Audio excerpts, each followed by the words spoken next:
The executions began at sunrise, which was the Dominion's custom. Drevkan stood at the rear perimeter of the square with his weapon at port arms and watched 80 human colonists kneel in the dust. And the thing that occupied most of his attention was how quietly they did it. He had expected weeping. The Thurak Dominion's cultural archives described humans as emotionally incontinent, prone to shrieking and pleading when faced with death, embarrassing in their fragility.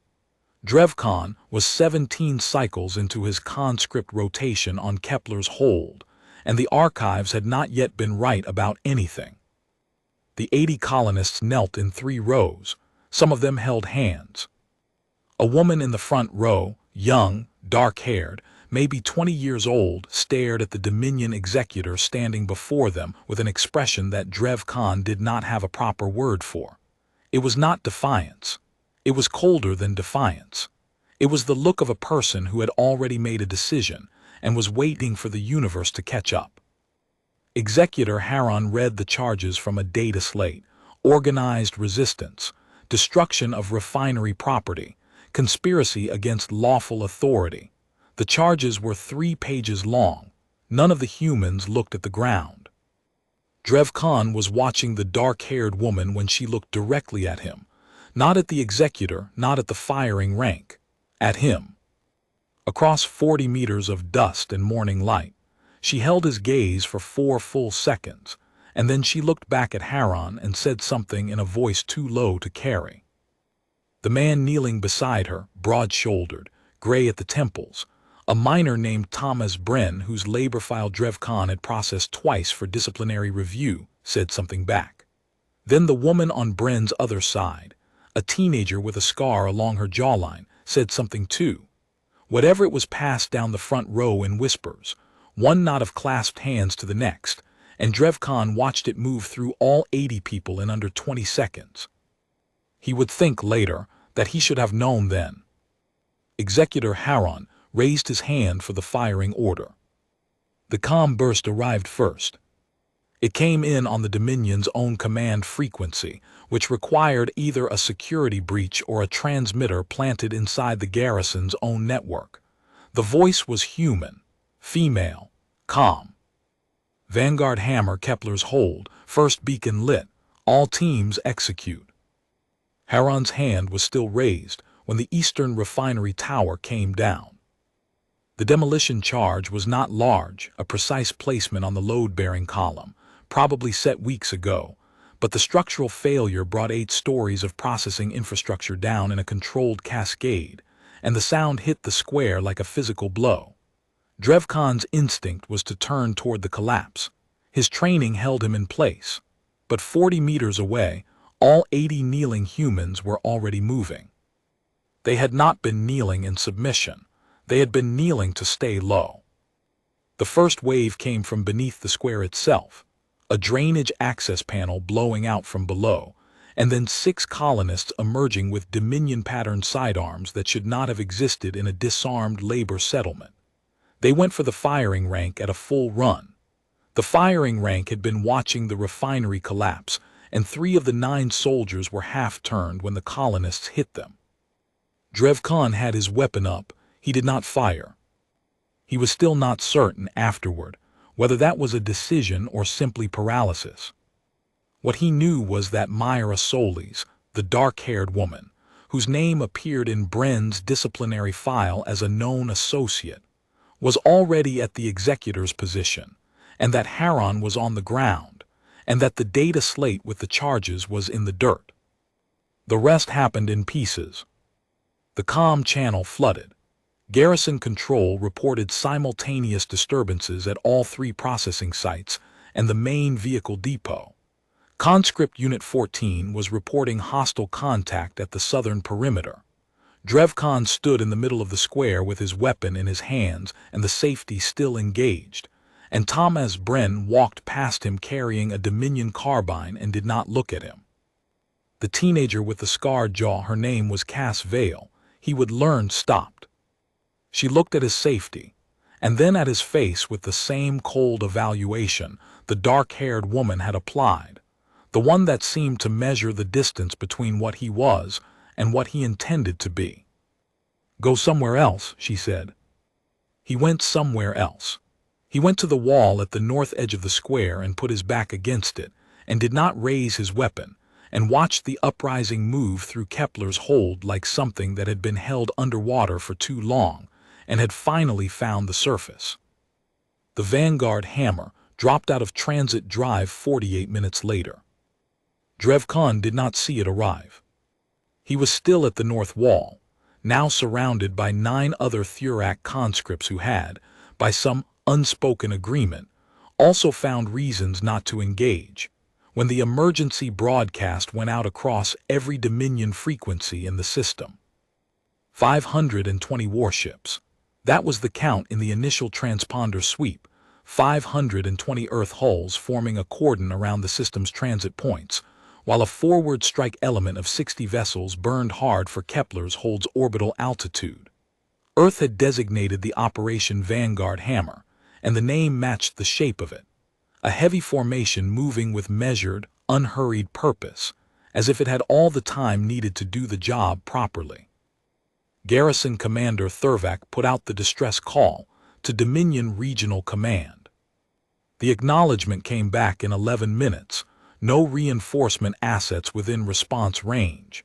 He then attempted to reach the other 2 occupied colonies, Kepler's sister and Reach Station, and got nothing. The same situation had already taken hold there. All 3 colonies had been running coordinated resistance cells, and all 3 had detonated at the same hour.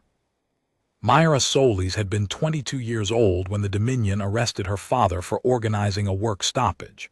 She had watched the subsequent proceedings from a labor compound fence. She had then spent 16 months learning to wait, to move slowly, to speak in code, to recruit without overreaching, and to build something that could function without any single person in it.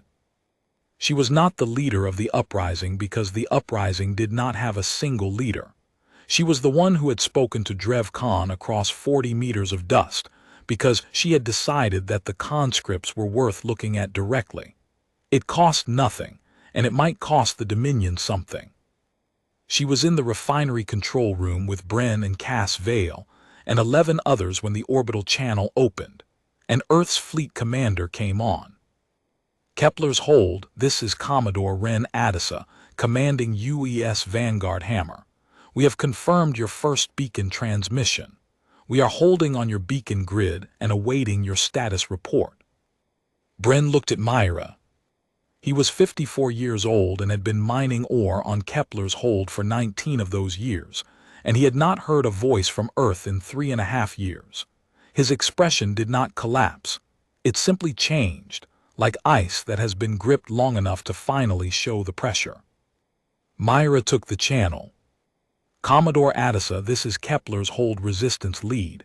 Current status, garrison is neutralized at 4 of 6 sites. We have Dominion military prisoners under guard. Civilian population is sheltering. We have 17 wounded and 3 dead." She paused. "We were told to expect you." "You were told correctly," Adisa said. "We have orbital fire control on the 2 sites you haven't secured. Say the word." "South Compound," Myra said. "We can't get there without casualties." The orbital strike came in 90 seconds later, 2 precision rounds from above the atmosphere, targeted on the weapons emplacement and the vehicle bays, leaving the detention block and the adjacent housing standing. The shockwave rattled the refinery windows. Bren put his hand flat on the console and held it there. "That's 2, Cass Vale said. She was tracking the garrison map on a salvaged Dominion tablet. "Main command post is still live." The command post was Thurak's position. He had locked it down with his remaining garrison troops, 31 Dominion soldiers, 5 armored vehicles, enough firepower to hold the building for days if relief didn't come. It didn't matter. Adisa's landing force reached the surface in 40 minutes, 400 Marines in drop shuttles, moving with the systematic confidence of people who had rehearsed this exact scenario 18 times in the last 4 months. The ground team and Myra's people established a joint perimeter around the command post in 12 minutes. Thurak held out for 19 more, then transmitted a formal offer of surrender when his armored vehicles ran out of maneuvering room, and the Marine commander parked 2 shuttles at each exit. Myra was outside the command post when they brought Thurak out. He was a head taller than any human in the crowd, his uniform immaculate, his expression performing contempt. He looked at the assembled colonists the way the executor had looked at the kneeling row, as if the question of who held which weapon was a temporary arrangement that history would correct. Bren watched him walk past. He said nothing. He looked like a man completing arithmetic. Drev Khan was in the crowd too. No one had stopped him from walking there. The Marine lieutenant who had found him at the north wall had taken his weapon, checked his conscript number against the garrison roster, and told him to stay visible. He had done that. He watched Myra Solis accept Addis's formal landing and hand over the garrison's data cores. She was a year younger than him, by Dominion reckoning. She had planned the coordination across 3 colonies. She had planted demolition charges and run an encrypted comm network, and looked at 80 people about to die and transmitted the go signal herself. And she had also, at some point in the preceding weeks, looked at the conscript roster and made a judgment about which soldiers might be reachable. He did not know if that calculation had been correct. He only knew that she had made it. "What happens to us?" said the conscript standing next to him, a soldier named Varek, young enough that his armor fit badly around the shoulders. "The garrison troops." "They'll process you through the Accords," Myra said, without looking up from the data core she was cataloging. "Tribunal screening.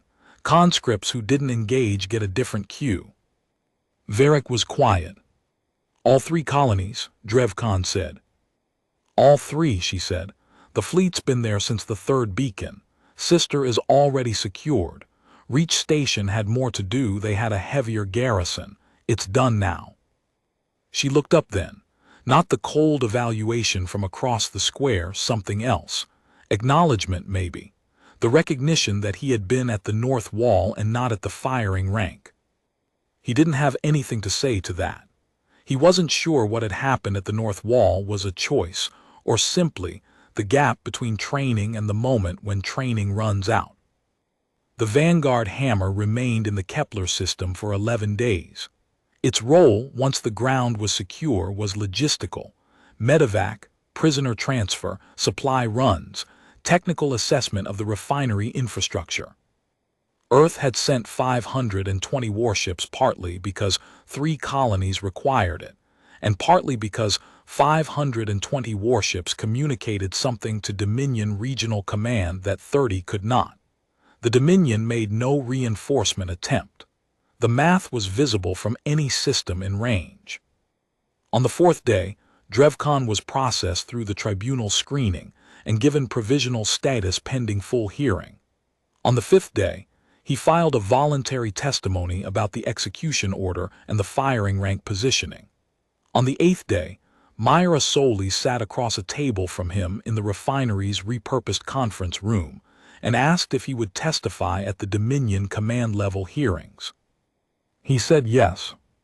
She nodded once, as if that completed something, and stood to leave. "You looked at me," he said, "during the execution before the beacon." She stopped. "I look at everyone." "Why?" Myra was quiet for a moment.